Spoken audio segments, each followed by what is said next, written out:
Good evening, everybody. Staying up late on this Saturday night as we are just minutes away on the East Coast. We're turning into Sunday, but that's okay. That's why we like Saturday night premium and live events that WWE gives us, which was SummerSlam from Nashville, Tennessee. Hello across the wrestling platforms. I am Justin LaBar here in Pittsburgh, PA, being joined across the country on the West Coast from my brother from a different mother. This is nasty, Alfred Konuwa.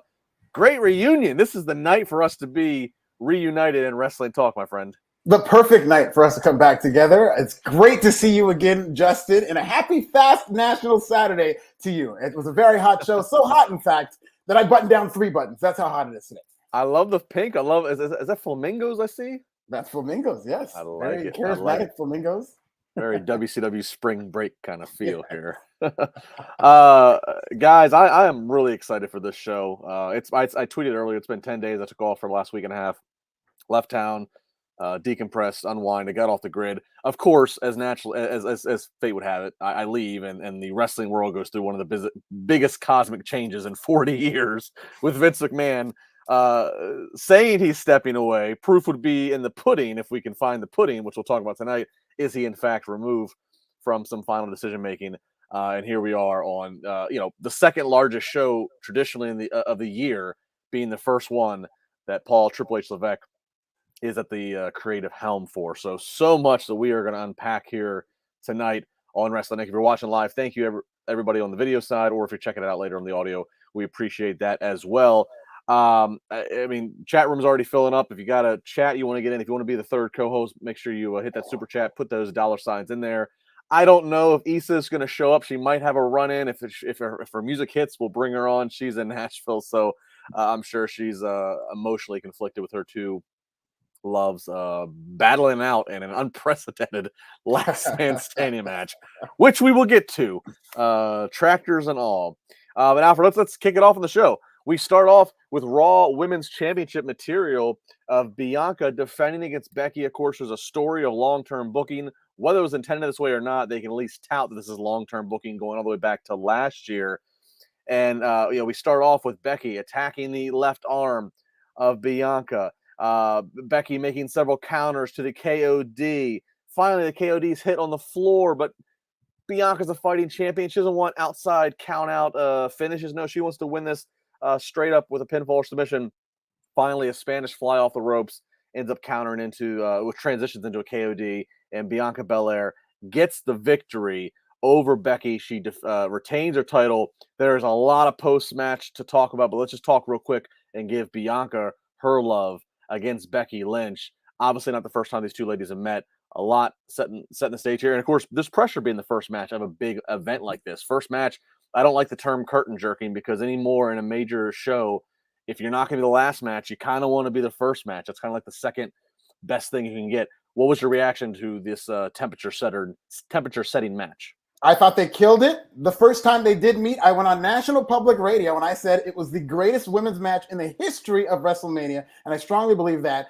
I don't think this lived up to that, which is not fair to grade them, but I think they came close, and this might be one of the best matches in the history of SummerSlam in terms of women's matches, or any match that it could hold up to. I thought they did a good job. I just love their chemistry.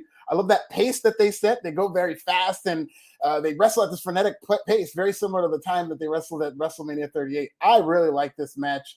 I thought that they did a good job opening it up, and I completely agree with your standpoint in terms of the first match. I look at these cards much like a comedy set. Your second best joke is a joke you open with, and your best joke is a joke you close with. That first match, that first joke, that first tone setter is very important, and I don't think it's fair to look at it as something that's a curtain jerker. We just saw on ROH, although Jonathan Gresham may not have been very happy about it, they opened that show with the World Championship, and I had no problem with it because if it's a big match and they need to get the crowd going, that is what the responsibility of the first match is. Absolutely. Absolutely. Keep the crowd energized from the start. This was not. This was a very good match. I don't know if it's Bianca's best. I don't know if it's Becky's best, but I enjoyed it. I will say what I did like from start to finish was at the start I was complaining, and I even tweeted something to the effect of, look, the fans are on their feet for Becky. They want to cheer Becky. Becky is a star of this generation, but lately the booking of her has been this emo Lady Gaga vibe where she's just kind of just disinterested in the fans. I like the fact that this hard fought battle after the match, we do see the handshake. We do see some mutual respect. We thought Becky was gone. This is where things get juicy. So Bianca standing tall. Looks like she's finally, shoved away the demon that is Becky Lynch in her resume. All of a sudden, we hear Bayley's music. Now, this was not a total surprise. Bayley was heavily rumored that she should be back. She'd been trained in the Performance Center. She was kind of like one of those worst kept secrets that she'd probably show up at SummerSlam. So you see Bayley, crowd reacts. Good to see her. It's been well over a year, I think a year and a half actually. Mm-hmm. So you see Bayley and think, okay, that might be that. Here's our next signaling of the next challenger, Bayley. But no, more music hits. Here comes Dakota Kai. And for anybody who's kind of a casual in and out fan tuning into Alfred and I, Dakota Kai, of course, who had a lot of NXT black and yellow reps, she was released by WWE on April 29th. And the word on the street was she wasn't going to re-sign a contract. She was unhappy with everything going on. So they just kind of washed their hands on April 29th at first. So it was believed that she was a free agent. Maybe she'd show up on AEW. But no, here she is live and in living color on SummerSlam. But that's not it. All the great things come in threes. A third set of music hits. Here comes Io Shirai. Kind of similar to Dakota Kai. Shirai not officially known to be released, but it was believed that she might be done and that she's going to let her contract run out and that both sides have kind of come to a stalemate for what they were going to do with each other. So, Alfred, as it's going to be probably a theme of tonight, and I'm sorry, people just have to accept this. This is Triple H's first big night, 6 days after the release goes out that he's officially going to be in charge of creative. This had Triple H booking all over it as we have a new regime of women, then standing toe-to-toe with Becky and Bianca, who are standing side by side in the ring. But again, just the way that he showcased the women and the energy that was put into this women's segment felt so far removed from anything we've been seeing anytime recently in WWE on Raw. Yeah, tonight was a bad night for all the conspiracy theorists who think that Vince McMahon is still in charge somehow. I'm one of those guys, by the way. I think there's a red phone at gorilla position that rings when Tommaso Ciampa's on TV for too long. But I will say, this did look like Triple H's stamp. Like, this was Triple H communicating to the world, this is my show. This is a new era. I'm going to get my people back in here. And that's exactly what this came off as. I think that was the energy in the air. That's the elephant in the room, is how is this show going to be different with Triple H? And this is your big angle. And I think they did a great job with it. I will say this, not to nitpick. I would have done it in the reverse order. I just think Bayley coming back, I think they did a great job. This is a great segment. I just think you start off with Dakota Kai coming back. Now you're really kind of signaling, that's like setting the tone that, oh my God, Dakota Kai's back. Then you get that Triple H narrative, and then Io Shirai, and then Bayley for the big pop. I mean, when it comes to psychology of how people react, it's a different thing. But I had no problem with this. And listen, I need Bayley, Io, and Dakota Kai against Bianca Belair, Sasha Banks, and Naomi. I think that would be a great 3-on-3. I love that Becky Lynch is a babyface again. I think she's been a heel for 1 year for too long.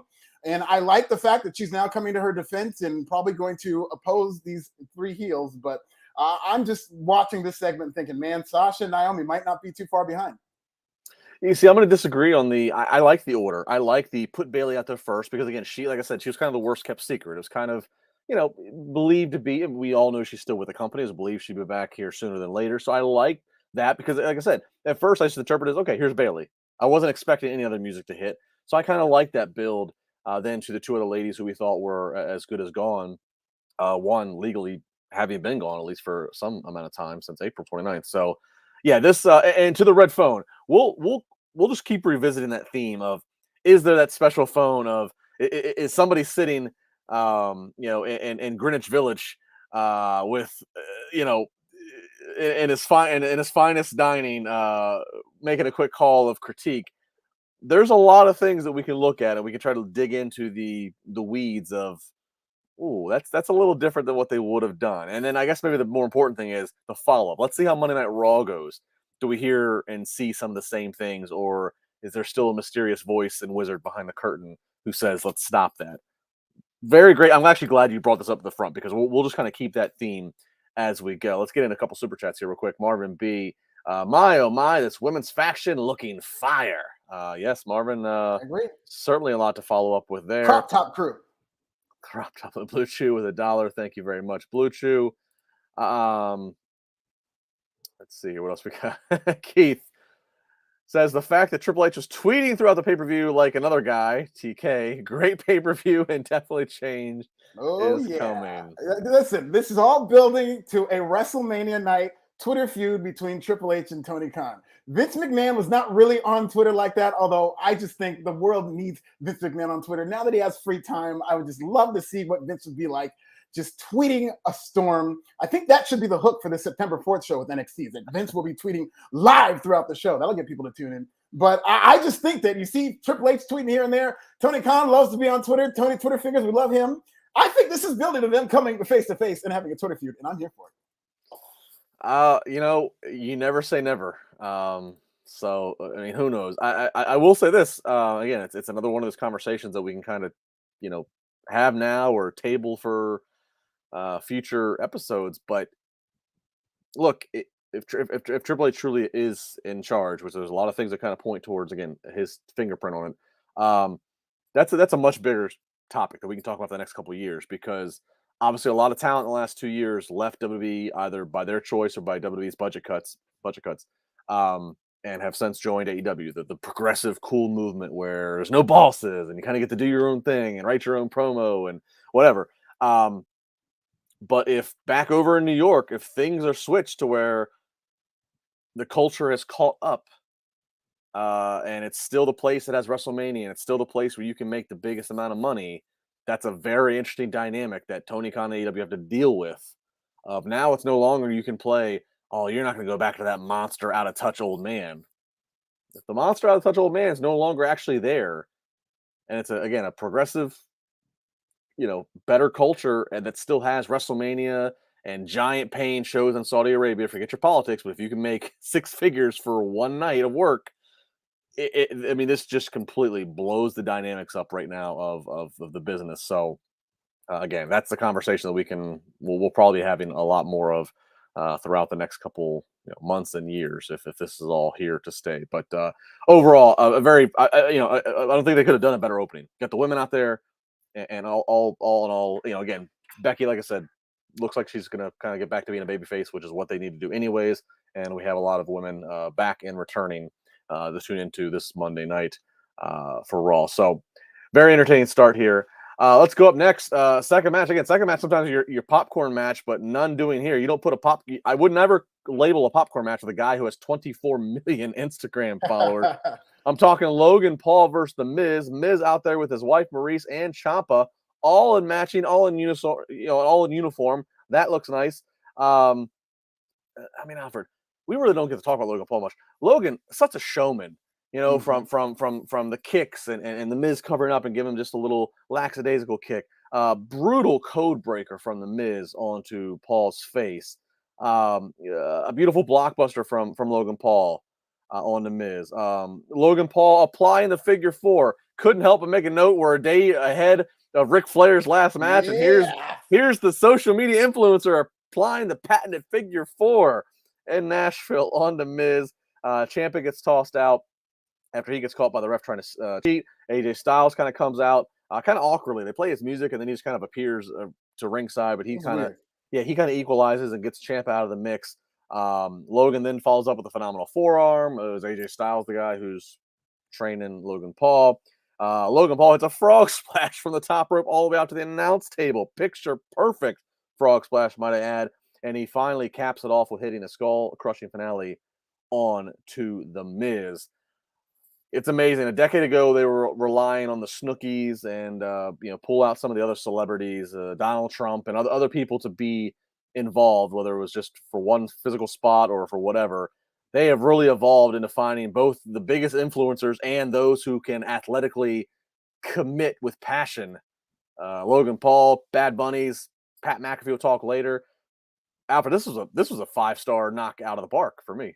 Unbelievable. Logan Paul is already one of the greatest celebrity wrestlers of all time already, and he only has room to improve from here. This Logan Paul, all I heard going into this pay-per-view since he has debuted, and I don't necessarily disagree with this notion, is that all these people are going to turn on Logan Paul. Why are they trying to make him a babyface? WWE out here trying to manipulate people of cheering Logan Paul. Turns out, in order to get over Logan Paul to this hardcore wrestling audience, to this professional, stubborn wrestling audience, all he had to do was freaking wrestle. Like, that's how he's going to get over with these people, is by wrestling. Not any of these carny tricks. Just put him in the ring, have him do the 5-star frog splash. Not only does he get how to get over, because if you're an influencer, it's a different type of getting over. You got to get yourself over. He's got to kind of build himself up for that 24 followers to be emotionally invested in him. And that translates very well to pro wrestling. So he's got that going for him.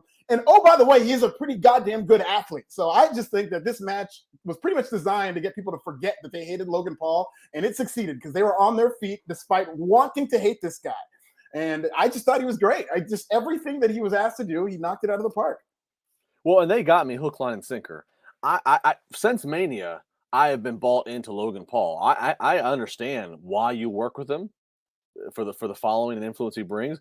And after his performance in Mania, I was like, okay, this guy belongs. It was much like the saying and Bad Bunny obviously doesn't look as much as the park. He's a smaller guy, but Bad Bunny, of course, did not embarrass himself or the business. But Logan Paul looks apart at 6'4", and to be quite frank, he looks better than some of the people they have in the Performance Center. He looks better, than some other people that are on TV and wrestling. So he looks it, but I will admit, I questioned, why are we building to this match at SummerSlam with The Miz where we are having Logan Paul be this babyface? I did question that because I felt he just oozed that heel charisma, both with his reputation coming in and then just his performance predominantly being a heel at Mania. But I have to agree with you. I think if the goal here was to, like, we're going to make people get on board here, then that's what they just did here. So that's that. I mean, if you're talking about influencers, of course, you have you have Alfred, you have Logan Paul, and you of course have the Demon Diva live from Nashville.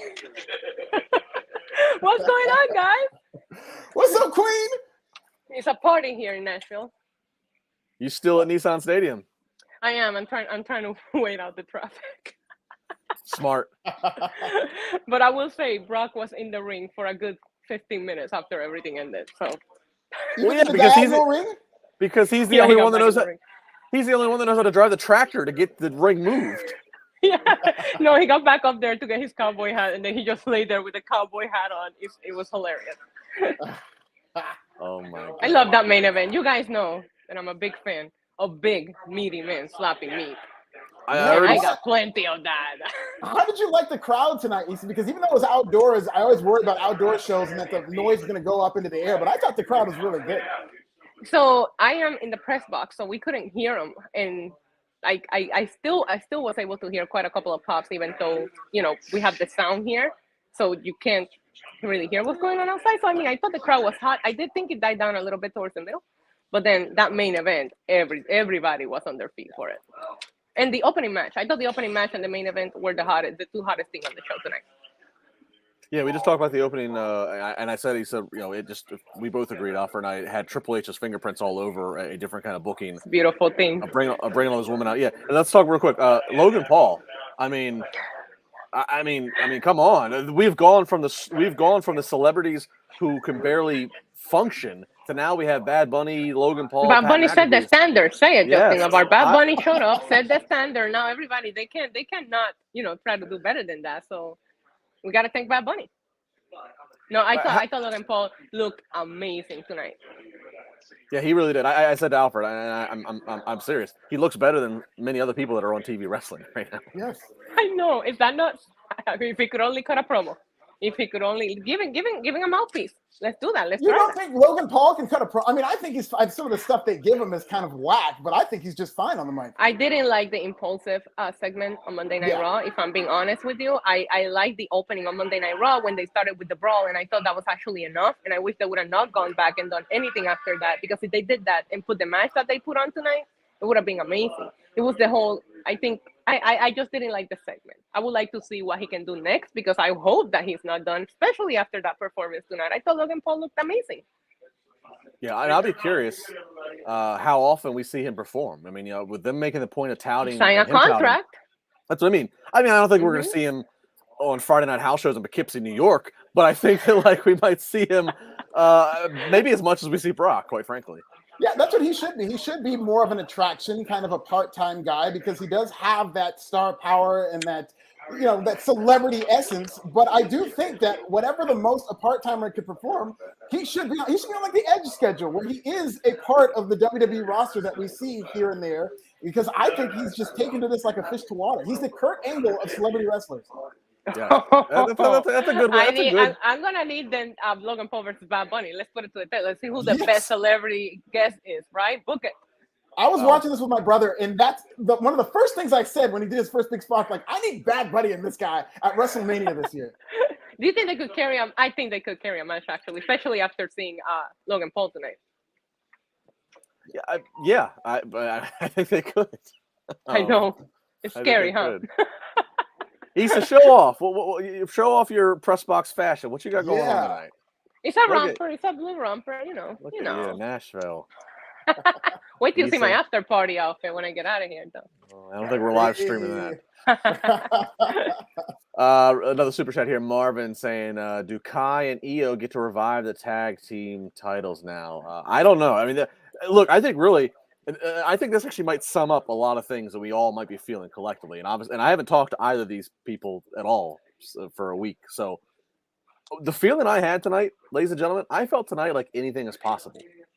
Right. I felt like literally anything was possible. I did a Q&A on Twitter earlier. People were asking who's most likely to first return to, is Killer Cross, Bray Wyatt? And I said, look, it really all feels possible because it kind of just feels like whatever edicts and policies and whatever that we might have been dealing with, whatever walls of containment, it feels like these walls are being knocked down, and so tonight felt like literally anybody could have shown up, anything could happen, anybody could have won, anybody could have lost, and it still has that feeling of that unpredictability, which is we have not felt that in so long. I agree 1,000%, especially after that opening segment. We saw so many names show up. I'm so happy to see Bayley come back, by the way. Dakota Kai, I popped huge. Io Shirai, I'm happy to see that. There was a lot of rumors being reported, and she kind of tweeted about that. So I'm excited to see what's in store. I will say I'm excited to watch WWE product just to see what happens, and that's something that we haven't been able to say in a long time. And the fact that anything can happen is very important. Not that it happens, actually. That idea that we're excited that anything can happen is what's going to keep people watching. So I think it'd be very wise of Triple H, even if he doesn't plan on bringing a bunch of people back, which I don't think WWE will, because the reason a lot of them are gone is because of sale, budget, business reasons. But it would be very wise to bring back a Dakota Kai, a Karrion Kross, somebody just on a small basis or whatnot, to feed into that idea that, oh man, who else is going to come back? As long as that narrative is alive, that we could get all these returns, people are going to tune in.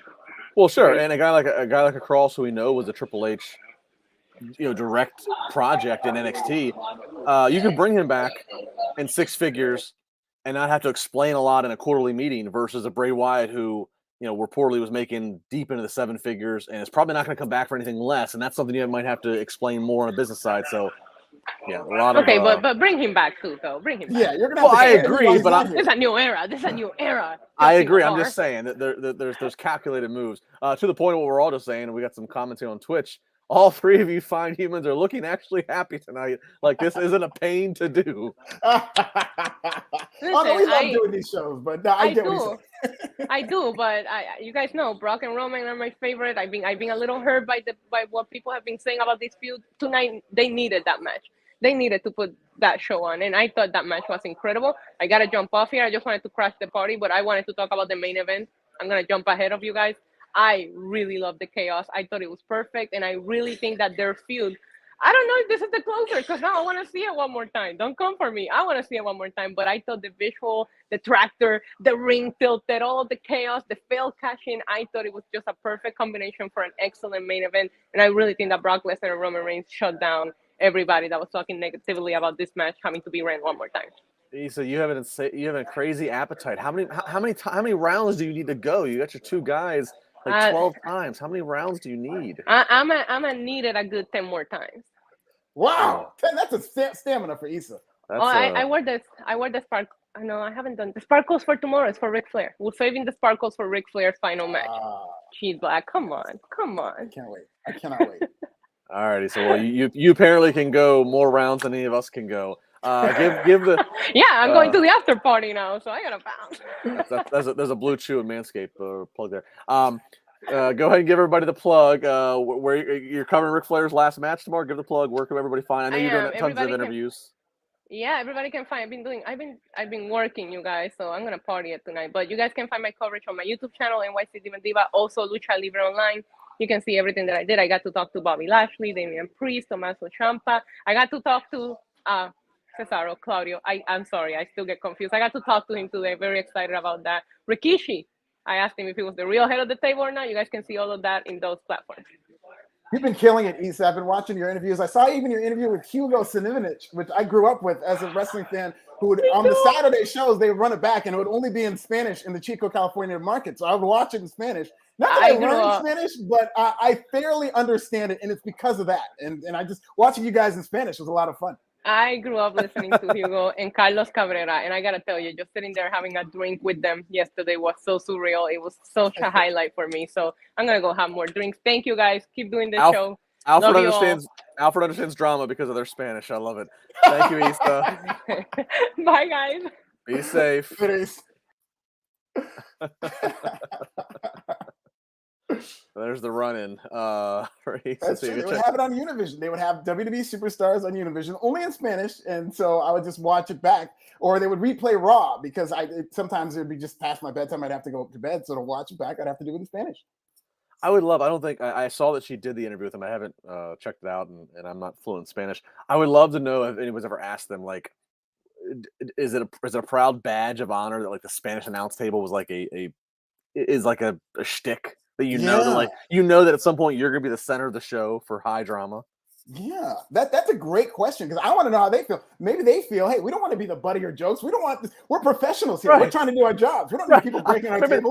Maybe like for one night, can we just sit in our chairs and have our microphones and not have everything just destroyed? Not have my Pepsi spilled in my lap. You know, that spot really is a rib on the announcers, because afterwards, sometimes it'll happen halfway through the show, and they're sitting there with nothing to put their papers on, and it looks uncomfortable. Yeah, I mean, look, you and I have both worked. We've worked in the broadcasting world. We've had to work with scripts, had to work with people in our ear. That's enough pressure as is. And then, oh, by the way, you throw your entire area being demolished. Not the best workplace. All right, so awesome of Issa to drop in. Again, check out all of her work. She's doing great stuff. She's done in Nashville. Because the weekend's not over. Saturday, and then we got Ric Flair's final match tomorrow, which we'll touch on here in a minute. All right, up next, United States Championship match. Champion Bobby Lashley up against Theory. Theory, of course, walking around with that briefcase. That's a note to keep in mind. He used the briefcase before the bell, trying to get a little one-up on Lashley, but Lashley just looked dominant in this match. I would not at all classify it as squash, but very little offense for Theory beyond the briefcase assault. Lashley's going to win in pretty quick time with the Hurt Lock. So this definitely felt like creative and booking, continuing to keep Bobby Lashley just warmed up in case they need to inject him into a main event scene again. They are certainly not allowing him just to drift off into mid-card irrelevance. Not at all. And his reactions that he gets are very big. And he did that rare thing when I saw him get attacked before the match. Immediately my mind kind of goes to, oh, this is how they're going to make the excuse for Austin Theory to win, because he lost last time. So maybe they're going to 50-50 him, and not at all. And with Theory, I don't know whether to be concerned with the Austin Theory character, because they've really done a number on him. The basic build to Brock versus Roman is who's better at beating the shit out of Austin Theory. That's basically what's been happening. And then it happened again tonight, and then he lost to Bobby Lashley. But the reason I can't be too concerned is because this is WWE's philosophy, I think, when it comes to Money in the Bank. One that I don't agree with at all is, for the past several Money in the Banks, they feel that they're comfortable beating them time and again, under the guise that, well, he's got Money in the Bank. So whenever he cashes in, he could be over, or being Money in the Bank winner makes you over. I think the template for Money in the Bank is Edge, where they just used it for a guy who wasn't necessarily ready to be champion, but they took that 6 to 8 month period and they got him over as a champion with that briefcase. So by the time he cashed in, he immediately translated to being a superstar. They were surprised by how well he did as champion. And I think it was because of how well they developed him while he was a Money in the Bank winner. Well, and if we're talking about the same run here, Alfred, let's not forget with Edge. Edge got the Money in the Bank by bad happenstance. Mr. Kennedy had it. They thought Mr. Kennedy was going to be out for a very long time. Kennedy basically had to drop it to him. Yes. And, I mean, so I don't know. It's Money in the Bank is funny. It's a license to steal, so it almost always needs to go to the heel. Rob Van Dam did it right early on. He was a babyface. He called his shot. It was a very babyface thing to do. Call your shot, but call your shot and put it in your backyard. He did it at One Night Stand with John Cena. So he put John Cena up against the wall in that environment, but he still did a babyface thing and called the shot out. Otherwise, yeah, it's a heel thing. It's a license to steal. But I agree. Since Theory has won the briefcase, I think, again, I just took a vacation, so maybe unless I missed something, I don't think Theory has won a match on TV. I don't think he has either. I'm almost positive he has not. Yeah, I think he's lost everything on TV. So I kind of agree. It's one thing to have the briefcase and to kind of like downplay somebody and make them look like they're going to be a dark horse come out of nowhere. But when that person has a license to steal, you still want that person who's stealing to be worth something. You don't want them to be living on the street homeless and going from rags to riches. You don't want that far of a disparagement is kind of what I'm getting at. You want somebody who you still feel like the audience has a belief that, okay, if they cash in, they could be the champion for a while. But every loss right now for Theory is kind of feeling like, and now I guess I'll bleed that comment that you and I are making that commentary into the next question, back to our theme tonight of Triple H taking over for Vince. Theory is a Vince guy. It was played out on camera, and that was the word on the street backstage.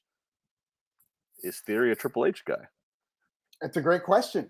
I don't know where the love for Theory ends and the just basic Money in the Bank booking begins, but we're going to find out.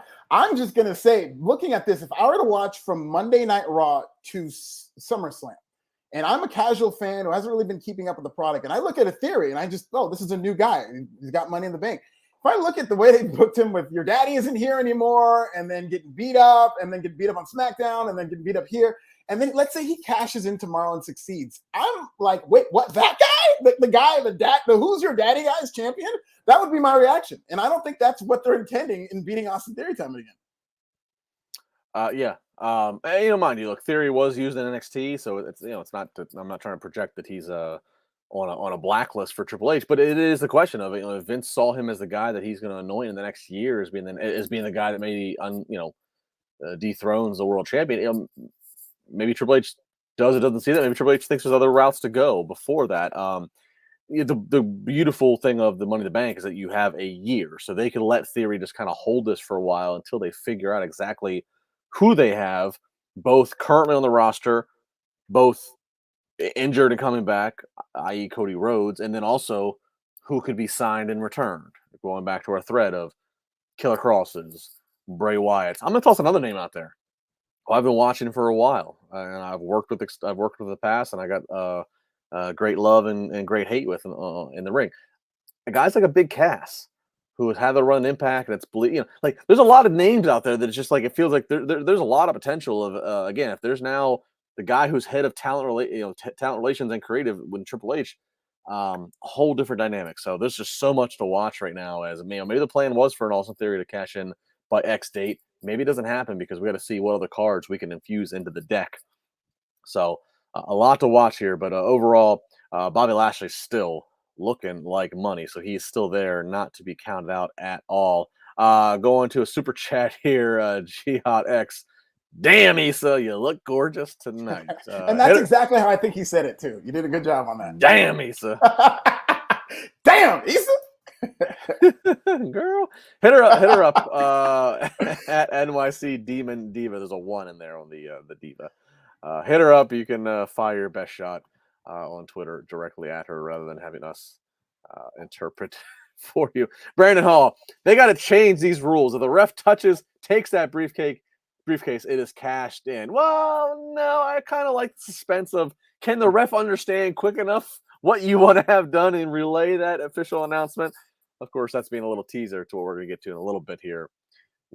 I too like that rule, but the worst example of the referee taking too much time was when Carmella cashed in and Mike Chioda was acting like she was speaking another language. Another language. Just sitting there like, wait, you want to cash the briefcase in? It's like, are you brand new? You want to do what? With a who? Right now? You want to cash a check? What are we doing here? You want a hot dog? Section 202, real quick. Are you trying to return this? You need to go to Nordstrom's for that. Store credit? Yes. Oh man, very good stuff. All right, let's keep it going. Up next, we get the Judgment Day out there. We get, of course, in the match is going to be Finn Balor and Damian Priest. Rhea Ripley back healthy on TV. I got to say this, and this is not to sound weird, and I know Rhea doesn't even, she's not even on my side of the plate here. I love the visual look of Rhea. I like her showing more leg with the tattoos. She mixed up something in her visual appearance. Like, I kind of bought tonight watching her centerpiece with each guy flanking her. I kind of bought tonight, like, this feels a little bit like Rhea's group. Like, she's mind controlling these two guys. And especially when they showed the video package of her, slapping Dominic around on Raw backstage. Like, this was a good little, I know this isn't probably what the Judgment Day they envisioned when they first set it out to be Edge's group. But just on Rhea alone, Alfred, I felt like this felt visually strong. This is maybe the best that she's looked, aside from her WrestleMania singles matches against Charlotte, where she was just kind of playing second fiddle to Charlotte. And I do like, too, that she's showing off the legs in terms of the tattoos and whatnot. And I know that I've seen interviews with Rhea Ripley where she would say she can't wait to show off her leg tattoos. And without saying why, she would say, but I have to wear pants on TV and whatnot. I think that might be one of the subtle changes of WWE in the post-Vince era, because maybe Vince McMahon wasn't a big fan of this woman with all these tattoos on her legs on this family-friendly product. And now that he's gone, that's something that she feels the freedom to do. Because I've heard her multiple times in interviews say how much she loves her leg tattoos and wants to show them off. Yeah, I think it was a great change. Again, just a reminder, if you got a super chat, we have them all. We're kind of hitting them when they become relevant. So don't worry. We will definitely get your super chats as we go. So we get, show, ladies and gentlemen. Yeah, that's good. Got to stick with us here. So we get Judgment Day out there up against the Mysterios. It's a no DQ, no count out. The only way to win is pinfall or submission. Not much of this match. I mean, it's a pretty simple match from a storytelling. It's ultimately it's 3-on-2 because Rhea does insert herself. Looks like Finn Balor, calling for a chair. Maybe we're gonna get some concerto action on to the Mysterios. Lights go out. Spooky music. We've of course been seeing teaser videos for weeks. We get a lot of fire at the entranceway, and ultimately Edge rises up, very Brood-esque. Not the Brood music, not his Brood entrance from last year's SummerSlam, but somewhat of a repackaging of him. And then he charges the ring, brawling with his former Judgment Day colleagues, and he's ultimately going to help set Finn up, who's going to get the double 619 from Dominic and Rey Mysterio. The Mysterio is going to stand tall and get the win. Alfred, right decision to have the Mysterios win, and where do you feel about Judgment Day? Like, I think the key is here, like, the next thing is, right, we need to have Edge in high-profile matches with Priest and Balor. We can't let this feel like a retribution kind of group where they just get cast off into being, outcasts. Like that's what I'm worried about here. Is as we did all this thing to repolish Edge, is we cannot let Damian Priest and Finn Balor fall by the wayside. Yeah, there's a lot of talent in Judgment Day, but I would be worried too, because I just have seen this whole storyline being kind of a steamroll where they're now unable to get the better of the Mysterios. Here comes Edge. I really don't see Edge taking too many losses to them, or even coming out on the losing edge of a feud to Judgment Day. And I don't think that they've been built up for a guy like Edge. The turning on him was a move that, raised a lot of eyebrows. It was very legitimately surprising. I thought they could have run with that momentum, but I feel like they really didn't in the time Edge was gone. So what I was kind of seeing, if looking into the future, was that by the time Edge comes back to challenge these guys, they're going to just be built up into such a force. They're not. They didn't even win tonight. So they're just kind of still in that middle ground with Edge there. And I don't see Edge losing to a group like this. And I'm very surprised that Edge's hair is even shorter now, because I figured that him being away, he was going to grow it back and just be the real Edge. But no, he's still going with that buzzed head. Me too. Yeah, and again, this is a shoot. Alfred and I have not got to talk shop on the air or even via text or anything for a while. I got to ask you, why do you think they did call the audible with Edge? Do you think that it was Cody got hurt? We need to separate Edge from being in this heel group and let him come back as a babyface to carry us for some major shows, or Do you think he maybe thought this Judgment Day thing's not working the way? Like, what do you think was the motive there? I think it was an Edge call. The minute it happened, I just tweeted, Edge must have just thought, like, I'm not getting over with these guys. Or it's not necessarily an indictment on a Damian Priest or even a Finn Balor or whatnot, who was not there at the time. It's just this group week after week, I just thought got away from them. Edge is somebody who has a Midas touch. This is just him. I put him in the same class as Jericho, somebody who's a wrestling genius who knows how to get all kinds of things over, knows how to get over in different ways. This is just a miss. Everybody gets one. Michael Jordan's return game against the Indiana Pacers, he went 7 for 28 with 19 points. It's not Michael Jordan-like numbers. And this was Edge's Indiana Pacers game where I just felt like it did not connect, and he saw the writing on the wall. And I think that was much of the impetus as to why he left. And some of the scuttlebutt in terms of why the reports said that might have been it. And that's what I think it is that Edge just looked around. He's again, a wrestling genius, can see the future in terms of where this is going to go. And he probably didn't like it. Yeah, well, Jordan tried to come back with my Washington Wizards, and he didn't lead us to any championships out of there. A very underrated run, though. Jordan put up some numbers while he was with the Wizards. He wasn't the Michael Jordan winning championships as being dominant, but he was still a great player. Oh, he made me tune in some regular season games where I was like, there were some games in January that I thought were the biggest deal in the world because he's dropping 30 points and things. Yeah. But it's interesting though that you said that. Like, if in fact that was Edge's thing, like, I'm not like he seemed like he went all out, like switching to the purple. Probably got some Undertaker approval for the purple and the spookiness and superpowers. Getting his boys Alter Bridge, getting a new song from them, which Finn and Priest and Rhea are still using, by the way. Like that's like an awful big. That's a pretty quick like swing and a miss to say, all right, write me out of it. That's pretty. So I hope look, the next pay per view is the Clash in the Castle. They're making a big deal. I know the crowd in Europe probably is like, we have borders. Everything just gets lumped into one. If you're Drew, if you're Sheamus, if you're Finn, if you're whatever, if you're anywhere across that pond, you get lumped into one. This is your hometown, essentially, in Cardiff, Wales. Look, maybe Ireland's own. Maybe Finn gets a match against Edge and gets a victory. Again, it's all of Europe bonds together of seeing their own. And I hope WWE understands the dynamic of rivalries within Europe, because it's like if Aaron Rodgers goes to Chicago, they're not going to embrace him as an American. They're going to freaking hate him. Right. Let's just dumb down American geography and just say that John Cena's from New York City. Yeah. Brian Barry says, "What do y'all think of Edge's jacket?" I mean, the man's always stylish. He's never got a problem with this fashion. I have no problem with that. I actually liked his pants with a thunderbolt on them. I thought those were fire. I like Ronda Rousey's thunderbolt. It looks like my AC/DC call out there. Had a couple of them, yeah. All right. Any other super chats for right now? I don't think so for right now. All right. So we'll see again. Cliffhanger. Let's tune into Raw. See what Edge has to do in Raw.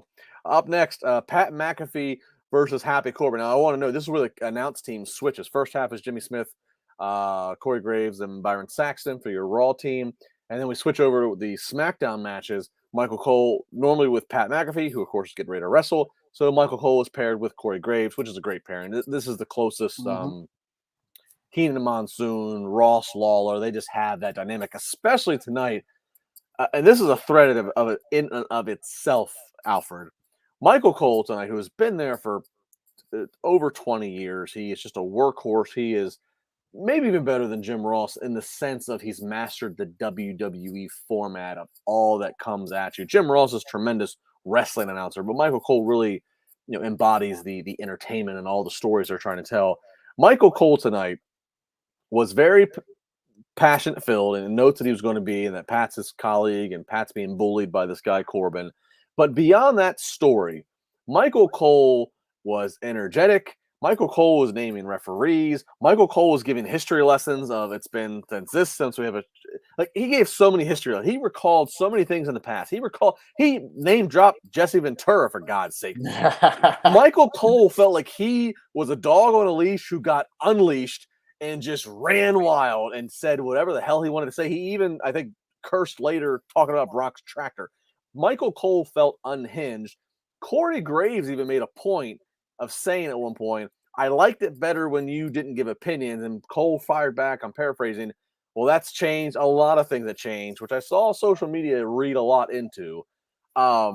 This felt like a whole new kind of show with Michael Cole on the mic. It felt like he was just wilding out and saying whatever the hell he wanted to say, that he had nobody overseeing or overlording him.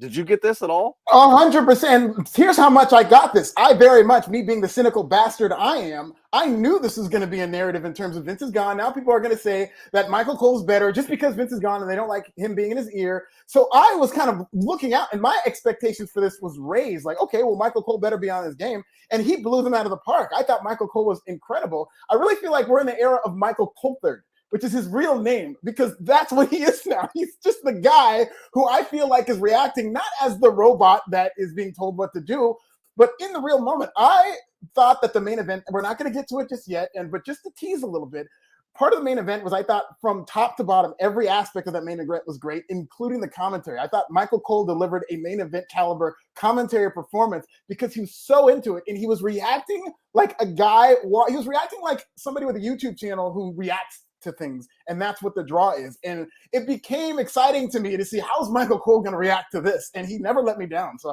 I'm a big fan of Michael Coulthard in this era, and I think he's doing a great job. Yeah, Jared Wilson, how great was Michael Cole tonight? Big props to him. Yeah, I absolutely agree. And look, I'm not trying to. It just is what it is. It's been well documented by many people who have been on the commentary desk that no longer are there. Taz, McFoley, names, even Jerry Lawler to an extent. Yeah. You know, Lawler just says whatever the hell he wants to say. That there is just certain edicts of you do or don't say this, and certain you don't say the referees' names. You don't, we don't need to tell people what happened 30 years ago. They need to be focused on what happened this week. We say universe, not fans. All of these things were broken tonight. If you go back and listen to the show, all of them were, and that can't be a coincidence. That Michael Cole, who is the best trained guy to know all of these edicts and policies, who's the guy who, for Vic and NXT, for every new announcer coming in, Michael Cole was the guy who sits and trains them and sits in and it's his tree they sit under. So for him, the leader of it all, to kind of just shed all these edicts and just, that's not a coincidence. I got to think that Triple H maybe has had a list of things that he would like to implement quickly, that he's always thought, if I ever get to take over, and he's been groomed for it for the last 15 years, and he enacted them tonight. And some of this was how I think Michael Cole gave off the stories, more so than Jimmy. Jimmy Smith's still somewhat new, and but Michael Cole really felt like he took the second half of the show and just called it the way he felt he needed it to be called. And from what I saw and what I see in the live chat right now, it's been largely positive. Yeah. So we get Pat McAfee, or we get Happy Corbin, who comes out. There's a choir that appears. They're singing bum ass Corbin just to add to the heat. Pat McAfee comes out. The choir singing to Pat McAfee. We gotta point this out though. Pat McAfee came out to a huge entrance at WrestleMania to the White Stripes 7 Nation Army. They came out to this other, like, kind of closely resembled such. Just pay the money and just have the 7 Nation Army song. This was the royalty-free 7 Nation Army song. Yes, it was. And they were trying to get everybody to do the chant, and it didn't really connect there. They tried. I didn't even mind the song. I thought the song was fairly catchy, but 7 Nation Army is like the pinnacle of sing-alongs, and it fits Pat McAfee so well, being an NFL guy. That's a song they play in the Ravens Stadium and a song they play all throughout NFL stadiums. This just didn't work. Yeah, I don't know if this was a case of this was decided upon weeks ago, so that's just what they had to go with, and we all had to accept, or if this was a budget thing. I don't know how much it costs to buy the rights to use a song like this for the manner in which they were, but whatever it is, let's correct it. And whenever Pat's next match is, let's get that. Let's go ahead and call Jack White, get the White Stripes, just to perform him live to the ring. Yeah, right? Let's just get that going. I love that. Real quick before we get in the match, back to our basketball talk. Sheed Black. Mike was not good with Washington. God. Rip Hamilton was the better player at the time. Mike sold a good amount of shoes at them. Look, I like Richard Hamilton, but let's not even start with Michael Jordan was not good. It's going to get me hot. This is its own podcast. I could go toe-to-toe, and we'll go game by game. All 82 games, by the way, which he had perfect attendance. We can go game by game, Michael Jordan as a Wizard, and how he was still a great player. Yeah, Sheed, let's calm down on a Michael Jordan hate here. We don't need that slander. Not time for that. Not gonna happen. All right, so we got McAfee's out there. So McAfee, Corbin, again, love WWE playing into history. Both guys, former NFL players. Of course, McAfee much more notorious and successful in his NFL career. But both guys at one point were rookies in camp together. Of course, Corbin not under that name, not under the name of Baron Corbin. But I liked that they played off this. They've been doing such in the build-up to this match. That's all positive stuff. Out of the gate, super kick by Pat McAfee. Suck it, Young Bucks, on that super kick. It was a nice little show. We get a swanton from the outside from McAfee. McAfee counters the end of days. Referee gets bumped. McAfee gives a little bit of revenge, gives a punter's low blow to Corbin. And finally, McAfee's going to get the win with a sunset flip pin from the second rope. Pat McAfee, I think he's undefeated so far in his WWE career, all on big shows, NXT premium show, and then WWE premium shows.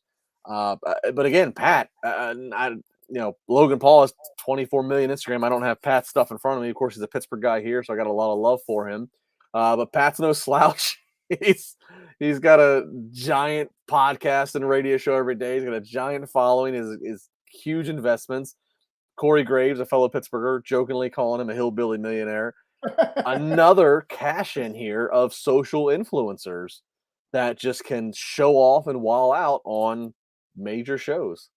And WWE is getting good at this. I think they should continue to do this. I think this is very much, even though WWE's always been good at integrating celebrities, it's basically how they built the company, is Mr. T does not get enough credit for pretty much being the difference between WrestleMania 1 launching WWE and them going out of business. And so that's part of that. And they got Nick Khan in there, who he's going to know how to integrate that type of celebrity. And, Pat McAfee, you talk about the 24 million followers. He's got about $24 million he's making every year. So I don't think he's hurting in that department. I like this match. I love Pat McAfee. I'm a big fan of just about everything he does. I thought he did have a couple of slip-ups where he almost slipped off the ropes and there was things here. But I will say this, and this is not me trying to spin. I do think that kind of thing endears himself. Because I think Pat McAfee is the ultimate everyman, and him being in the ring, especially the way he dresses in the ring, it's just almost like a fan's going in there in the ring, and it's like the underdog, the everyman. Yeah. So when he kind of does slip up like that, I really do think it endears him, especially when he's such a good athlete. He can save himself from that and able to recover. So I do think it's an endearing thing about him, and I just think that Pat McAfee could do no wrong in terms of these matches in the build-up. I agree. It does make it a little more realistic of like he's, just slips enough to where you're like, oh, I would probably do that, but he saves himself. He's athletic. He chugged a beer. He chugs a beer at the end of it. I mean, yeah, he does. He is a very much a relatable kind of guy. And then, of course, Monday morning he'll probably be on the show, or Monday afternoon rather. He'll be on his show, and he's probably going to talk about the few slip ups where he's probably going to talk about what was going through his mind when he almost, fell. But hey, look, maybe the ropes were a little unstable. We even saw Rey Mysterio. Rey actually even botched his finish after 619. He tried to springboard in. Rey even botched. So maybe the ropes were a little loose. I don't know. Yeah, and he better not blame it on the Jordan 6s he was wearing. I will not have any of that either. Well, Sheed's back to the Jordan. She goes, it's true in reference to Mike. Took a lot of shots to get 20 points per game. Hey. Sheed is just poking you, my friend. He really is. Listen, we can have a conversation because that is a very valid point. But, Kobe Bryant built a career on taking a lot of shots, making a lot of points. Look, listen, Michael Jordan. What did Mike say? You miss 100% of the shots he don't take. 100%. So sometimes you got to take 100 shots to make one. I love it. Ralph says, big super chat. Thanks, Ralph. I'm logging in late. I enjoyed the show tonight. My casual friends love the premium live event. Keep up the good job. Yeah, Ralph, great comment. If you showed up late, great comment. That's fair. I watched it alone in the man cave tonight. Alfred, I know you said you watched with the brother. But yeah, I mean, this was definitely a show. I always joke at least about there's some segments in pro wrestling, especially WWE, you don't want your wife to walk in on. You don't want your non-wrestling watching friend to walk in on. This was a show though, 40,000 plus in a stadium, Logan Paul, Pat McAfee, and the name. This is a show where you don't feel ashamed of. You could sit somebody down and they could watch us and be like, man, this feels like a big deal. I truly believe that. And maybe that's the biggest compliment you can give to a WWE show. Yeah, and I watched with my brother, who I wouldn't classify him as a casual fan because he is a wrestling fan, but he is more casual than he's ever been in terms of really, he comes over and watches the premium live event and whatnot and kind of has to be caught up on little things like that. But he thought this was an amazing show.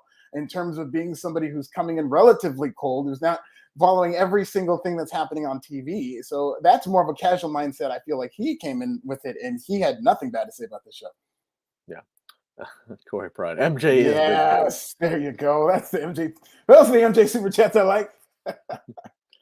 Yeah, so Pat, I guess now we wait to see what's the next big one. He poked and prodded a little bit at Corey Graves. Corey did so in commentary. And full disclosure, everybody here in Pittsburgh. Corey mentioned Plum, Pennsylvania. It's a borough here in the Pittsburgh suburbs. That is where Pat went to high school. There is a sign that says Home of Pat McAfee. Pat's donated a lot of great charity and fortune to the Plum Athletics. Corey Graves was one neighborhood over in Monroeville, Pennsylvania. So this is all actually very real. They literally are neighboring rivalries, and they grew up all together here, and they've all been, of course, Corey coming up to the Indies here in wrestling, Pat always loving wrestling, going the NFL route. So if Corey Graves is medically cleared, I do not put it past the fact that we might get like whatever happens on commentary to kind of come to be the next thing on from Pat McAfee, because I think it just all parties would be having a blast, and bring Michael Cole into it. Why not? Yeah. Maybe it's Corey Graves and Baron Corbin versus Michael Cole and Pat McAfee. Yeah, and that's what I talked about the dynamic also. And he touched on this as well, the commentary between Corey Graves and Michael Cole. That Corey Graves is best friends with Baron Corbin, whereas Pat McAfee and Michael Cole, we all know about their relationship. So I think they did a good job because they just have chemistry. But I think they could have taken it further in terms of being on the other person's side and bickering. Yeah. All right, one last basketball from Shea Blacks. One last poke. Honestly speaking, Scotty with Sheed and the Blazers were better than Jordan with the Wizards. Oh, yeah, that's not a hot take at all, for sure. Sheed was a bad boy, and those Blazers should have won the NBA championship that year. And it was a miraculous comeback by the Lakers with one of those all-time Shaq to Kobe alley-oops. Yeah, that team should have won the championship that year. So there's no argument there. I'm not arguing about the team, but just look at Michael Jordan's individual performance. Scotty ran into a time where Shaq and Kobe were on the same page. Yes. Yeah. And they still should have beat him. They had him on the ropes. It was done. They were dead to rights, but they made a miraculous comeback. One of the all-time choke jobs in NBA playoffs history. Good call. Bryant. Hang on. We'll get to that one, Bryant. Sorry. We'll get to the Street Profits here in a second. Sorry. So Pat McAfee, again, undefeated in his WWE big match resume. We get a Drew McIntyre promo. He comes out halfway down the aisleway. They give him the kind of the Gene Okerlund platform.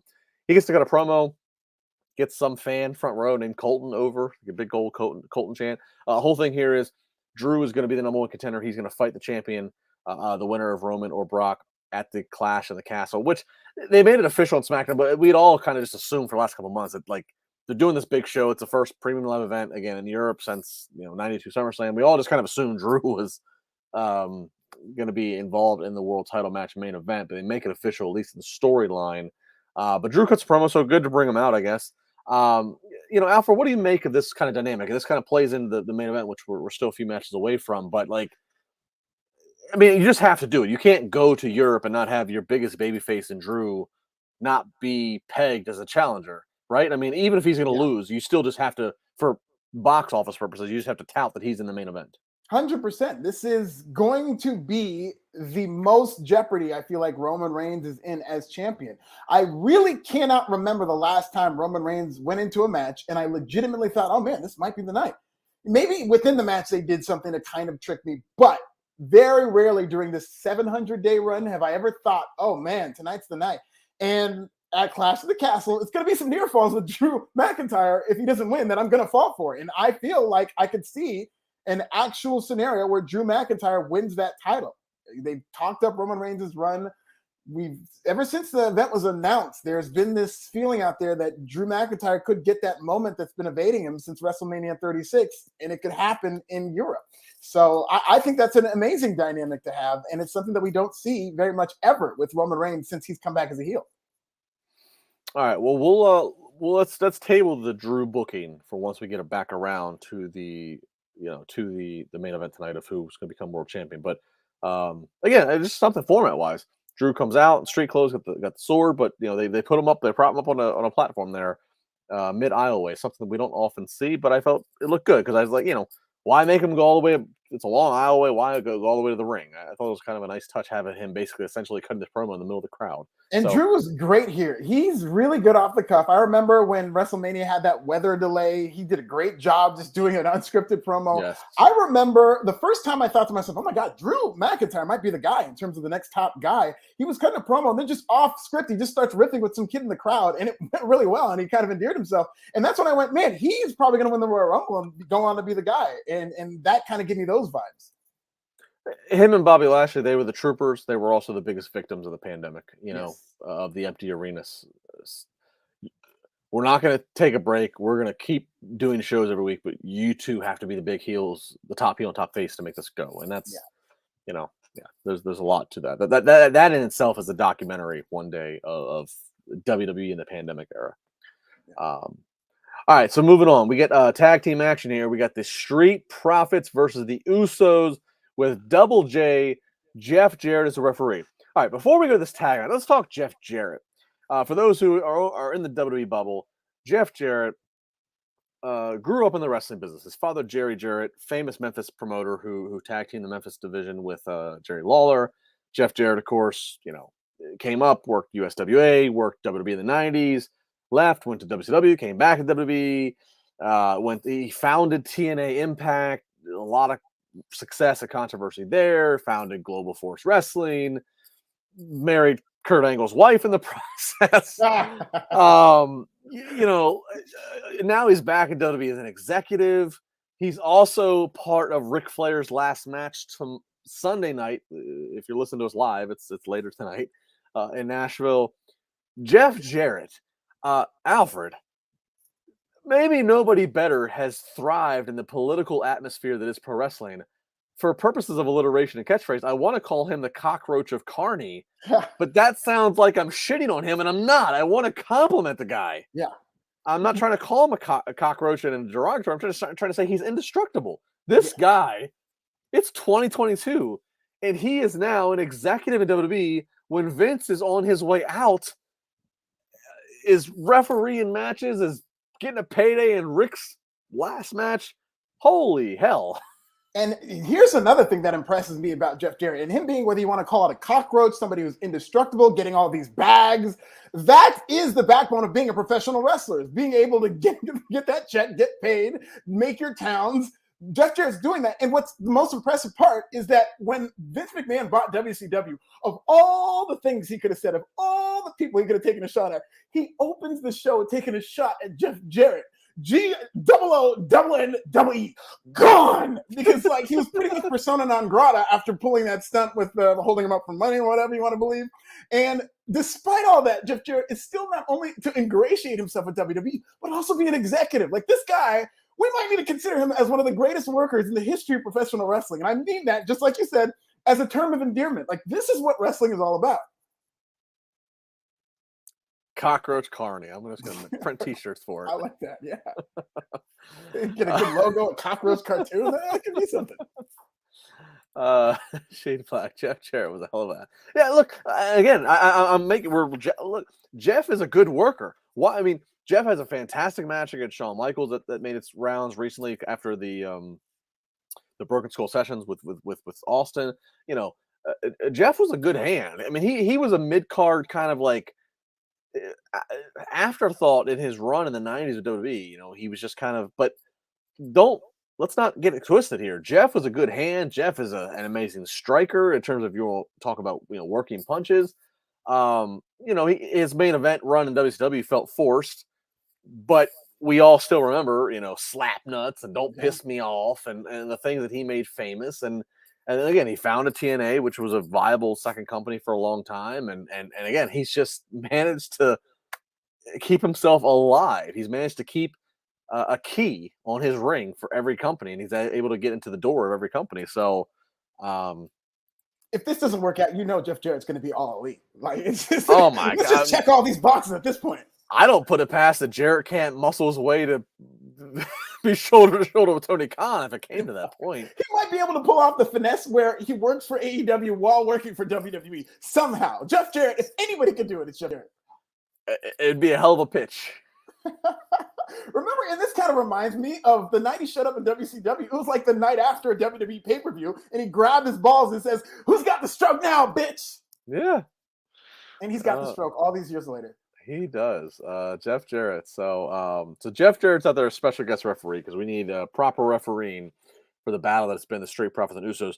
Street Profits, they got the Titans cheerleaders out there giving them some pomp and circumstance up against the Usos. The Usos, again, this is all attributed to Michael Cole, who's got all of his facts out there. 376 days, 376 as tag team champions. We've seen this match before between these two. Always very entertaining. This match was entertaining as well, but not nearly as good, I don't think, as their Money in the Bank match.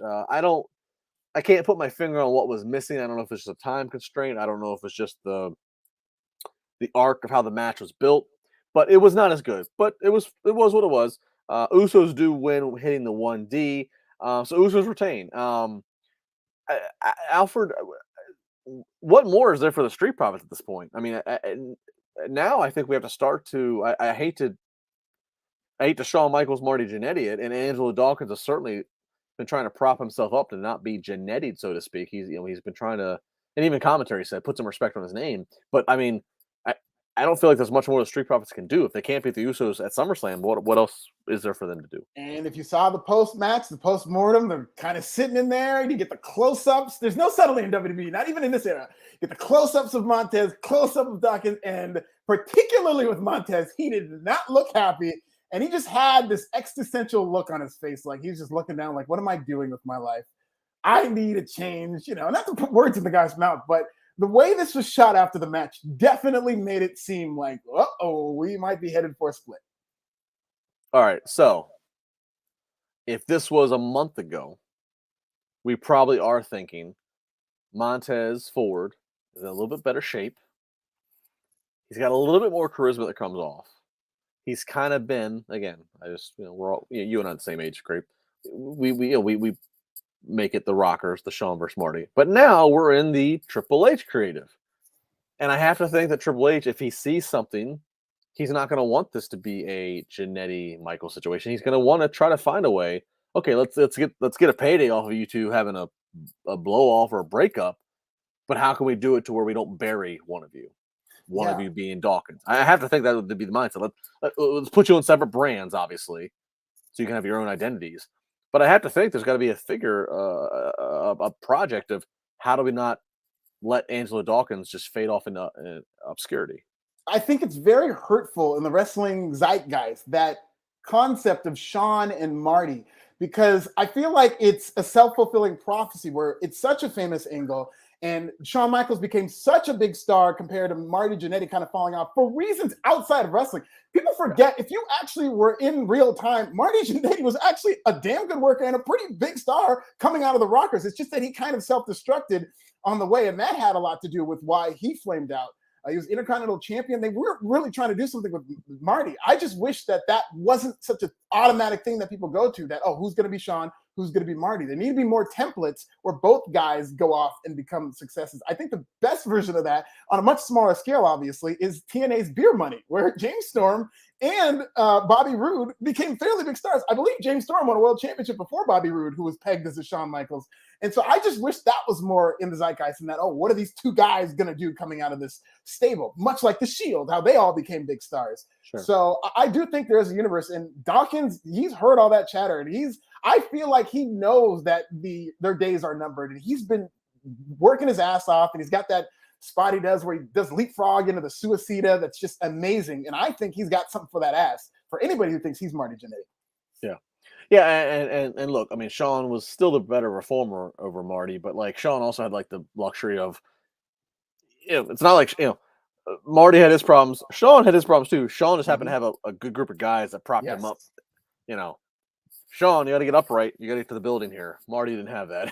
Yeah. So all things to consider here. She Black says they're going the way of Ricky Starks. That can mean a lot of things. I mean, Starks I thought looked like an absolute superstar this past week, and I really hope that they elevate him.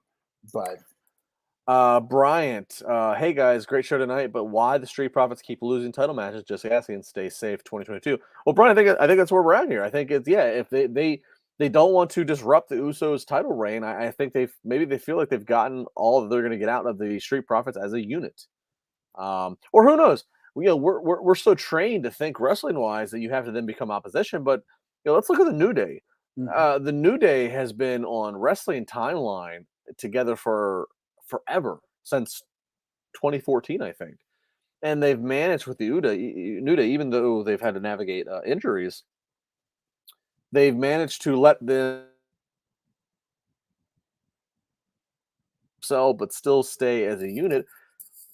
Maybe the Street Profits stay aligned, watching their each other's backs, but one goes to Raw, one to SmackDown, and they have a singles run both as baby faces, and it's not a contentious, tumultuous breakup. I'd love that. I think all things need to be considered. It doesn't have to be one stabs the other one in the back. So yeah. I love that. I really do want to see somewhat of a run. I know they tried it with Seth and Becky, and it really wasn't that great because I just don't think they have great on-screen chemistry. But I think Bianca and Montez doing an angle as a mixed tag team, doing something of that nature, I think that'd be a lot of fun. Yeah. So we'll see. We'll see what happens. Jarrett Wilson jumps in here. Bobby Roode, does Triple H now help his course in WWE? That question could be asked for so many people. Does Triple H? I mean, we have to remember there's still only so much TV time. Not every. So we'll see. Bobby Roode, obviously, again, you have to look at the guys in his mid to late 40s. Is he a guy you want to build your future? Around. Nothing against Bobby Roode, but just everybody thinking of these questions. I think that's things. But look at all the speculation of, is this guy going to get a chance? Remember when SmackDown with Shane McMahon was the land of opportunity? It was more of a gimmick. This feels like the literal land of opportunity where it's like, man, Bobby Roode maybe isn't catering. Like, this might be my shot now. Yeah. Shade Marty was suffering from alcoholism at the time, among other things. I think alcoholism might have been the least of his worries. I think the alcohol was there to alleviate the pain from the other things he was doing. Shout out to Marty. When I was a kid, Marty as a 90s kid, full disclosure, I loved it. I was, even though Shawn ended up being my favorite wrestler of all time, I was more of a Marty guy than I was a Shawn guy. Were you a Marty fan when he was with Leif Cassidy? The New Rockers. That's when it started to get away from him. I'll give you that. I do remember that. And they tried, but no. First time in the history of this podcast, Leif Cassidy's ever been. Good for him. When he woke up this morning, did he know he was going to be mentioned on a nationally syndicated podcast? Oh, Al Snow. All right. Hey, by the way, I gotta give a shout out because I was featured all across his Hall of Fame induction. It's on the archive. It's on Peacock. You can see it. Kid Rock is ringside. Yes. Kid Rock. His song was one of the two songs used tonight. Kid Rock is sitting ringside with people knew who her name was. I don't know who she is, but Kid Rock slipping some tongue, dropping some middle fingers, testing that Peacock sensor. It ain't. I mean, Kid Rock's in Nashville now. He made his home in Nashville. He's sold out Detroit. He's in Nashville now. He's a country guy all the way. He's slipping the tongue, middle finger. Obviously, has a long-standing connection with WWE.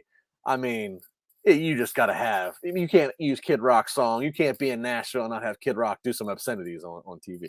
This whole thing might have been one of the 5 best moments on a show that was a really great show. But I mean, I popped like nobody's business. I think households nationwide were going crazy for this. Trash Tammy was the woman that he was with, and they played their roles impeccably. I just thought that just from the moment I saw it on screen, I was like, oh, this is different. He just took it, and then he made out with him. And then the chopper with the middle fingers that had to get blacked out by the censors. It's just Kid Rock living his best life. He's out here wilding, and I love it. Oh, man. Yeah, go back and watch his Hall of Fame induction. I'm all over his induction. Love it. This moment needs to be inducted into the Hall of Fame. Trash Tammy needs to be inducted into the Hall of Fame. And look, I'm not here to get political. I'm not here to talk about what Kid Rock stands for, what he does, or doesn't. I'm just here to say I've been to like 8 Kid Rock concerts, and I'm just talking about it's a thrill. Because the dude plays all of it. I mean, he's not as don't stereotype him as just the white guy who raps. That's so I just get a thrill out of Kid Rock. So on that level, I'm not preaching politically here. Just wanted to mention the Kid Rock reference here. So just as Kid Rock gets his shout out and censor, we go to the commentary test and then we like kind of see like chaos that somebody jumped the barricade. I actually thought for a minute that Kid was a little bit into the Jim Beam. I thought maybe Kid was taking matters into his own hands, but no, it's Matt Riddle has jumped the barricade. Riddle was in the crowd. That's hilarious. Riddle gets into the crowd, goes to the crowd into the ring. He grabs a mic, cuts a promo. He wants Seth Rollins. Now the story here is Riddle is injured. He's got a neck injury, which we believe to be all storyline. He's actually fine, but we don't have a match on the cards for he and Seth Rollins, despite their feud. He calls out Rollins. Here comes Rollins out. Agents and referees trying to stop him. They end up brawling in the aisleway. Ultimately, though, Rollins does get the better of Riddle, curb stomps him and everything. So we kind of get like a non-match match that happens real quickly here.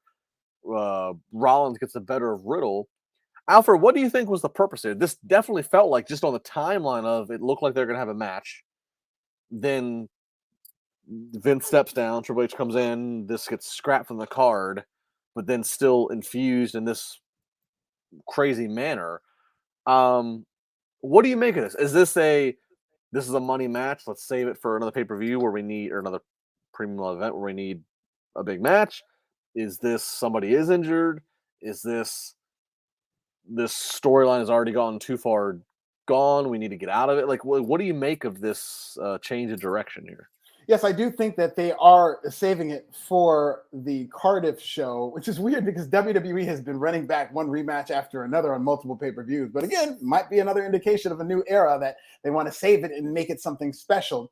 And maybe they were in a little bit of a bind. Seth Rollins has been losing one pay-per-view match after another, with really having an incredible year. You know what? Seth Rollins is like Justin LaBar, to bring things back. Seth Rollins is like Michael Jordan on The Wizard, where he personally is doing incredible work, but maybe not the results are there when it comes to the win-loss record.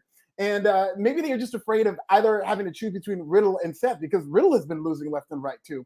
And these are two pretty big stars. So maybe they wanted to save that for the next pay-per-view. But I just thought it was a really weird move, especially this close to the pay-per-view, to take this out. And also the show ran very long. I mean, we're going to get into this Liv Morgan Ronda Rousey match. I feel like that was cut for time. And maybe they just looked at the card and felt that this was going to run too long, because the card did go, I believe, into the 8:30, closer to 9. Yeah, I mean, this show for runtime, I think, was we were 3 hours and 45 minutes. Yeah, with another match. And, Riddle and Rollins, if they're going to have the Just Do match. That's a 20-minute match. Oh, at least. Like, they're getting time. So maybe they looked at that like, let's just save that for Cardiff. Yeah, I kind of, especially when knowing if Riddle's injury is, again, a kayfabe injury, this was just a chance to, like, remind everybody there's still a problem here, conflict. But, again, let's not do a whole match. So yeah, Shea Black. I was more of a Marty fan than Shawn. That's something we can agree on. Look at us coming together, finally agreeing. All right, so Riddle and again, a cliffhanger for Monday. Let's see what we got here. All right, let's go into. We got 2 matches left. We got the SmackDown Women's Championship match. Liv Morgan defending against Ronda Rousey.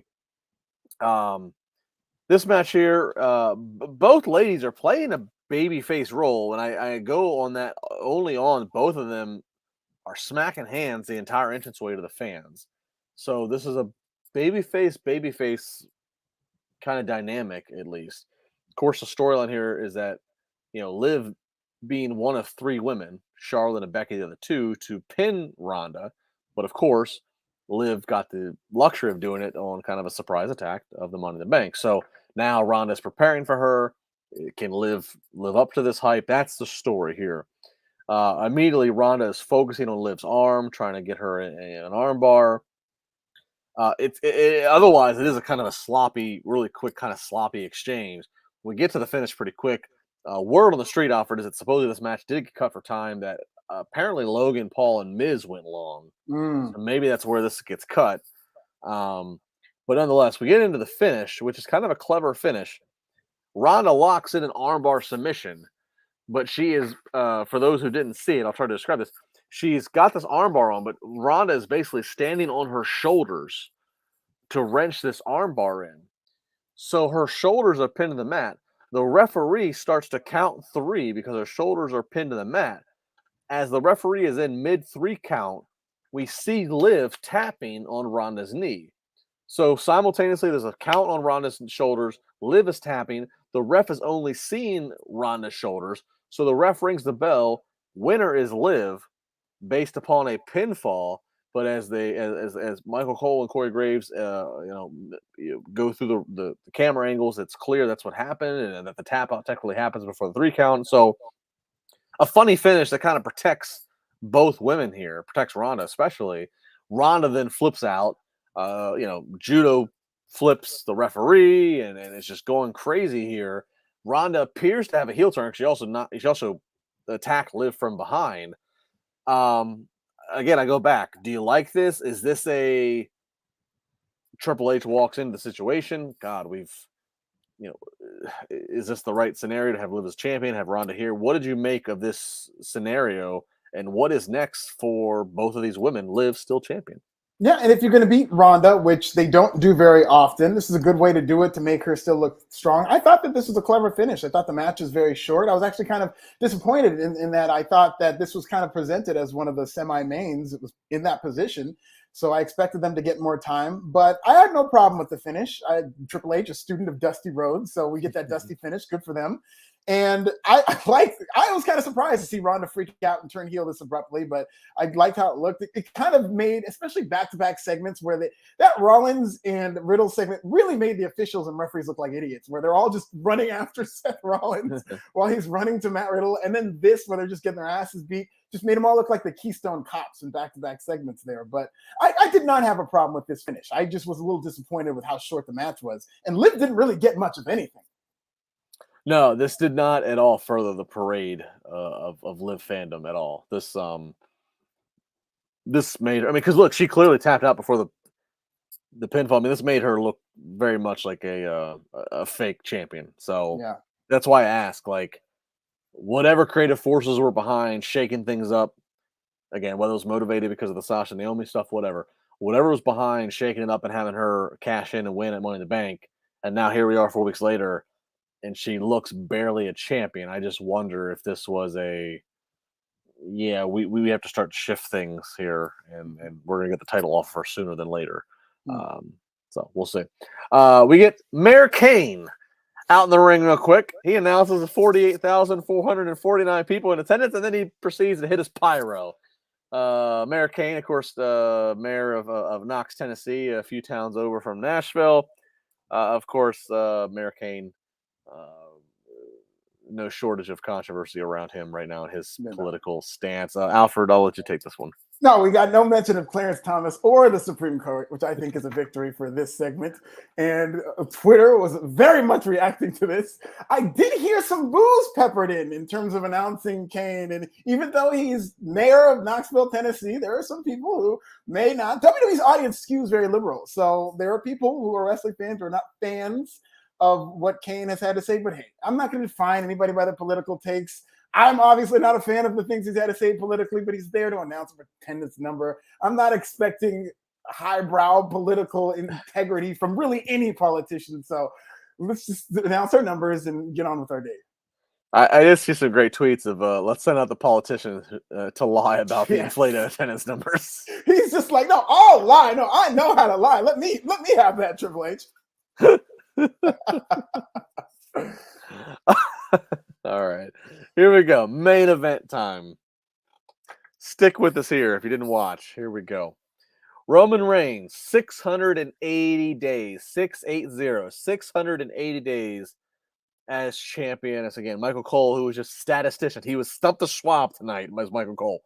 Only 4 have held it longer than him. Pedro Morales, Bob Backlund, Hulk Hogan, and Bruno Sammartino. So truly, as Michael Cole said, in the last 35 years, nobody has been this dominant holding a world championship reign, which I do think is significant because I think at this point, Roman Reigns has built up such equity, such credibility with his reign that if you're going to have him lose it, you better damn well make it good. Which is why I was kind of dismissive going into today of a Theory cash-in, which we'll get to, because if Theory cashes in, you make Reigns losing not the top story. When Roman Reigns loses, that needs to be part of the headline in my mind, Alfred. You've worked this hard. That's a big deal. So let's keep that in mind. 680 days. up against Brock Lesnar. Last man standing match. First time ever for last man standing match for Brock Lesnar. This is SummerSlam. This is Brock's 9th SummerSlam main event, more than anybody else. And again, Michael Cole rattling off all the stats. Brock Lesnar's first big SummerSlam main event against Roman's cousin, The Rock. So scene is set. This is the final battle between these two men after many headline shows. Brock ends up driving a tractor to the ring.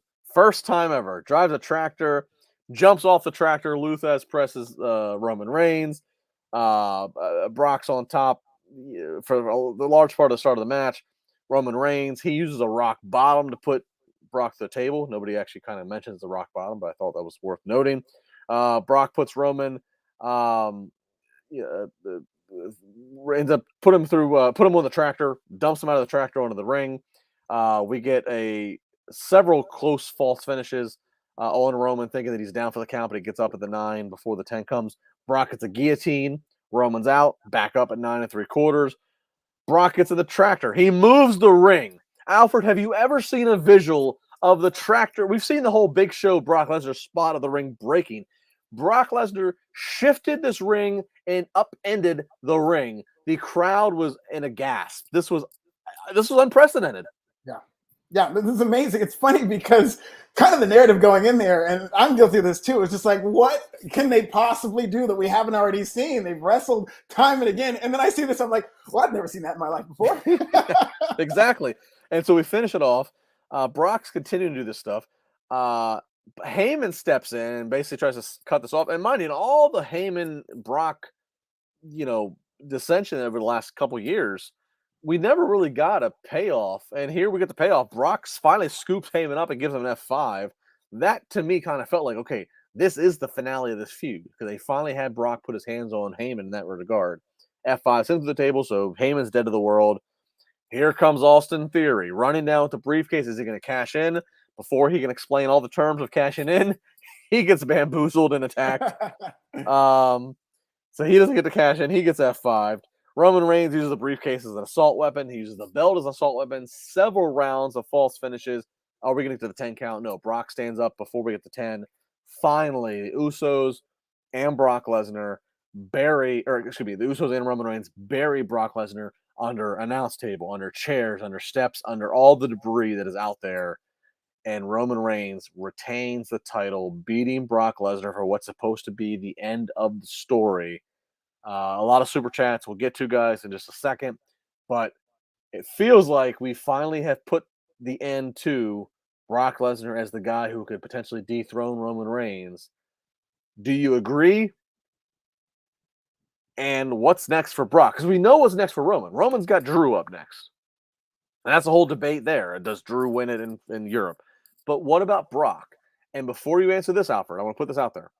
I was watching this match closely. We all know the drama that happened a week ago when Vince retired and whatever, and Brock, maybe he walked out, but he came back in time for SmackDown.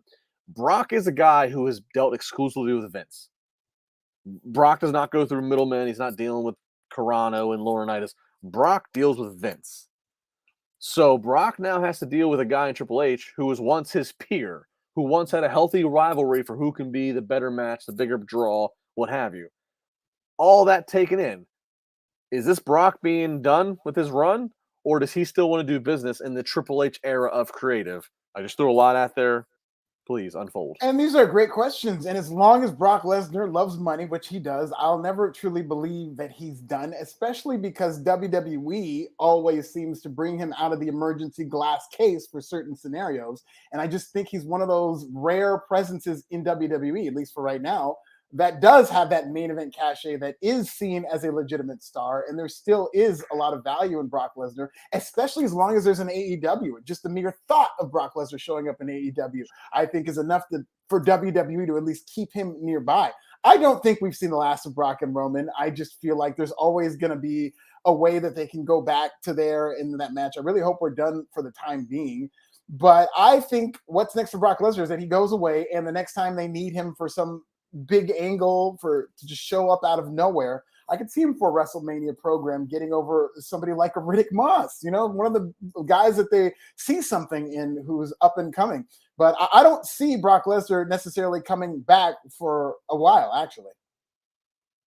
Yeah, I kind of agree. I mean, we have the Saudi shows, of course, to account for, and several stadium shows that they want to do now. But I want to believe they're done with Brock and Roman, and again, more so back to the theme of the night. If Triple H is in charge, I think he wants to try to alleviate redundancy of rematches. And God, there's been no more redundancy of rematches for major shows than Brock and Roman in the last decade. So I think I want to believe this probably was the end, and that's why maybe even Heyman influenced and said, I need to finally eat shit from Brock, and he needs an F5 because that needs to happen if we're going to wipe this story done.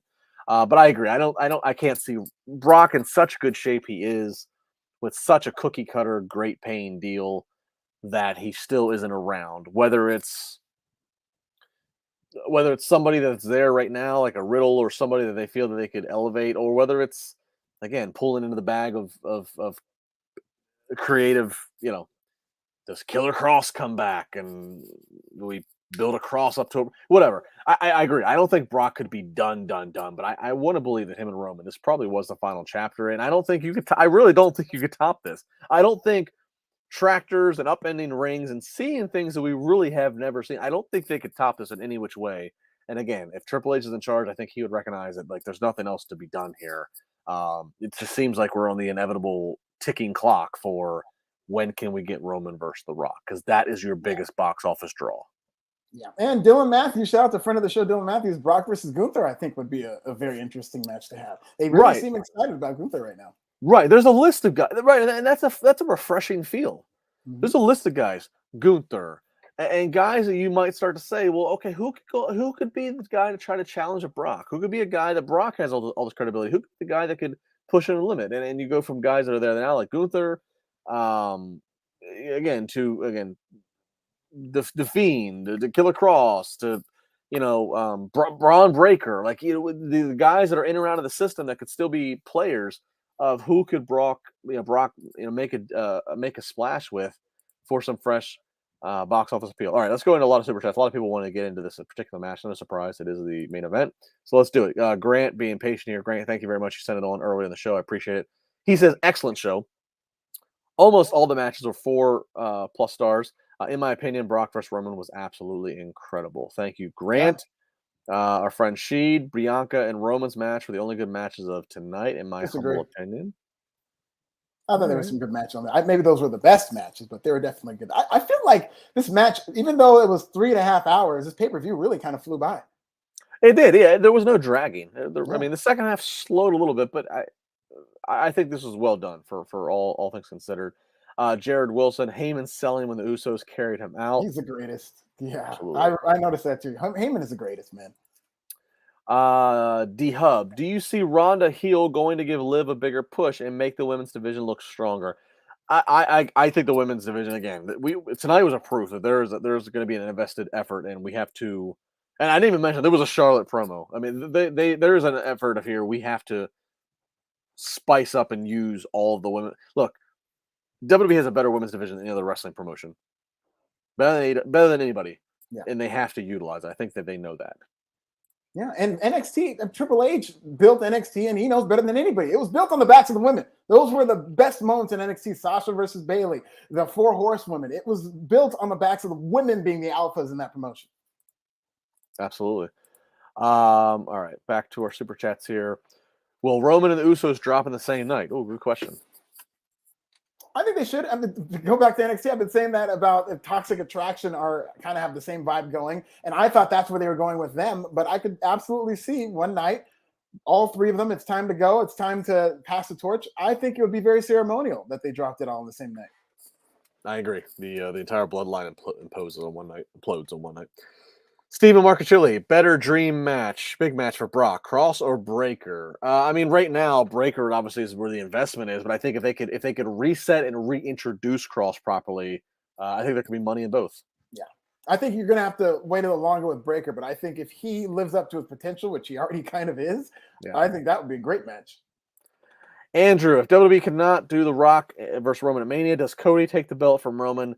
I think so. If for some reason they can't do The Rock, I think it's kind of pegged, right? Cody comes back and he wins Rumble.